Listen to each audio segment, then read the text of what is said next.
Jean Bodin, Apex of Absolutist Thought in France, by Murray and Rothbard. While Montaigne paved the way for the dominance of absolutist thought in France, surely the founder, or at least the locus classicus of 16th century French absolutism, was Jean Bodin, 1530 to 1596. Born in Angers, Bodin studied law at the University of Toulouse, where he taught for 12 years. Bodin later went to Paris to become a jurist, and soon became one of the leading servitors of King Henry III, and one of the leaders of the statist Politique party, which upheld the power of the king as against the principled militants among the Huguenots on one side, and the Catholic League on the other. Bodin's most important work was The 6 Books of a Commonwealth, 1576. Perhaps the most massive work on political philosophy ever written, The 6 Books was certainly the most influential book on political philosophy in the 16th century. In addition to this work, Bodin published books on money, law, the historical method, natural science, religion, and the occult. Central to Bodin's theory of absolutism, written in the face of the challenge of Huguenot rebellion, was the notion of sovereignty, the unchallengeable power of command in the monarch ruling over the rest of society. Characteristically, Bodin defined sovereignty as the most high, absolute, and perpetual power over the citizens and subjects in a commonwealth.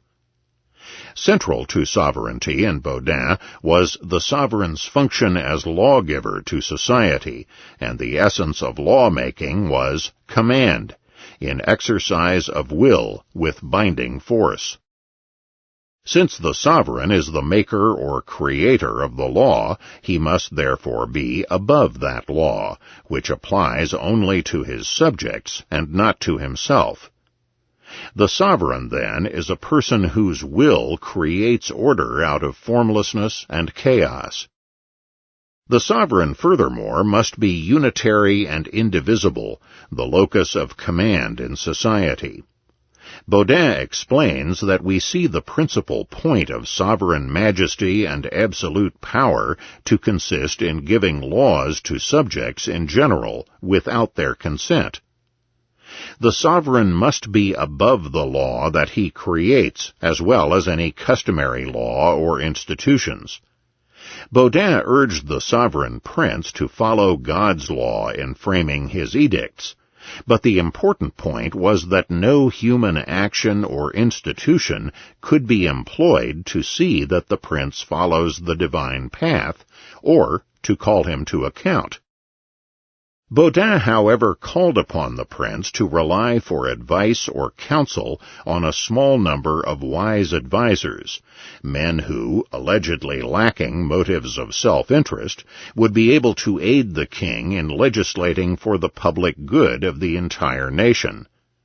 In short, a small elite of wise men would share in the sovereign power behind the scenes, while publicly the sovereign would hand down decrees as if solely the product of his own will. As Keown writes, in Bodin's system, the monarch's dependence on his counselors is hidden by the impressive and satisfying fiction that the law is handed down by one benevolent, absolute, superhuman will. It is hardly far-fetched to conclude that Bodin, court politician and jurist, saw himself as one of the sages running government from behind the scenes. Plato's ideal of combined philosopher-king had now been transformed into the more realistic, and, for Bodin, more self-serving goal of philosopher guiding the king. And all this cloaked in the illusory assumption that such a court philosopher has no self-interest in money or power in his own right. Bodin also envisaged a broad role for various groups to participate in the government of the Commonwealth, as well as a wide scope for bureaucrats and administrators. The crucial point is that all be subordinated to the power of the king. It is often true that political analysts are at their most acute in revealing the flaws in systems with which they disagree. Accordingly, one of Bodin's keenest insights was his examination of the popular democracies of the past. Bodin points out that if we rip up all the popular states that ever were, and closely examine their real condition, then we shall find that the alleged rule of the people was always rule by a small oligarchy. Anticipating such perceptive late 19th century theorists of the power elite, or ruling class, as Robert Michel, Gaetano Mosca, and Vilfredo Pareto, Bodin pointed out that in reality rule is always exercised by an oligarchy, for whom the people serves but for a mask. There is a curious lacuna, however, in the agenda of absolutist power proclaimed by Jean Bodin. That lacuna lies in an area always crucial to the practical exercise of state power: taxation. We have seen that before the 14th century, French monarchs were expected to live off their own seigneurial rents and tolls, and that tax levies were only granted begrudgingly and in emergencies. And while a regular and oppressive system of taxation was in place in France by the early 16th century, even the royal and absolutist theorists hesitated to grant the monarch the unlimited right to tax. In the late 16th century, both the Huguenots and the Catholic Leaguers bitterly condemned the arbitrary power of the king to tax as a crime against society. As a result, Bodin and his fellow establishment politiques were reluctant to play into the hands of the king's enemies. Like the French writers before him, then, Bodin inconsistently upheld the rights of private property, as well as the invalidity of the king's taxing his subjects without their consent. It is not in the power of any prince in the world at his pleasure to raise taxes upon the people, no more than to take another man's goods upon him. Bodin's notion of consent, however, was scarcely a thoroughgoing or radical one. Instead, he was content with the existing formal agreement to taxation by the States General. Bodin's own actions as a deputy from the Vermandois at the States General meeting at Blois, 1576 and 1577, emphatically stress the limited taxes aspect of his consistent attitude toward sovereignty. The king had proposed to substitute a graduated income tax on all commoners with no exemptions, what might now be called a flat tax with bumps, for the myriad of different taxes they then were forced to pay. Curiously enough, this scheme was almost precisely the one which Bodin himself had publicly advocated a short while before. But Bodin's opposition to the king's proposal displayed his shrewdly realistic attitude toward government. He noted that the king could not be trusted when he said this tax would be substituted for the tailles, aides, and gabelles. Rather, it was much more likely that the king was plotting to make this an additional tax. Bodin also engaged in a perceptive interest analysis of the reason that the Parisian deputies had taken the lead in support of the new higher tax. For he showed that the Parisians had not been paid any interest on their government bonds for a long while, and were hoping that the higher taxes would allow the king to resume his payments. Jean Bodin, anxious to prevent the king from launching an all-out war against the Huguenots, led the estates in blocking not only the single tax plan, but also other emergency grants to the king. Bodin pointed out that temporary grants often became permanent. He also warned the king and his countrymen that one cannot find more frequent upsets, seditions, and ruins of commonwealths than because of excessive tax burdens and imposts.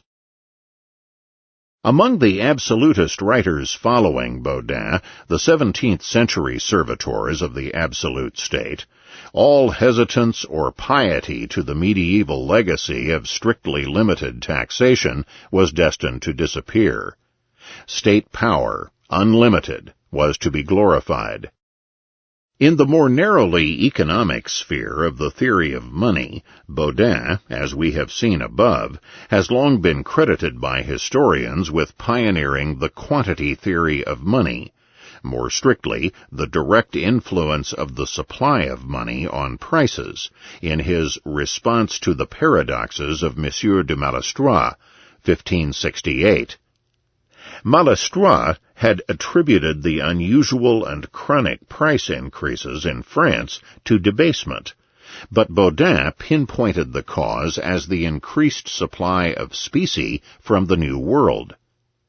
We have seen, however, that the quantity theory had been known since the time of the 14th century scholastic Jean Bodin and of Nicholas Copernicus in the early 16th century. The increased specie from the New World was spotted as the cause of price rises a dozen years earlier than Bodin by the eminent Spanish scholastic Martin de Azpilcueta Navarras. As a highly learned scholar, Bodin would certainly have read Navarras's treatise, especially since Navarras had taught at the University of Toulouse a generation before Bodin came there to study. Bodin's claim of originality in this analysis should therefore be taken with many grains of salt. Jean Bodin was also one of the first theorists to point out the influence of social leaders on demand for goods, and therefore on their price. People, he points out, esteem and raise in price everything that the great lords like, though the things in themselves are not worth that valuation. Then a snob effect takes over, after the great lords see that their subjects have an abundance of things that they themselves like. The lords then begin to despise these products, and their prices then fall. Despite his numerous keen economic and political insights, however, Bodin was ultra-orthodox in his view of usury, ignoring the work of his near contemporary Dumoulin, as well as the Spanish scholastics. Interest-taking was prohibited by God, according to Bodin, and that was that.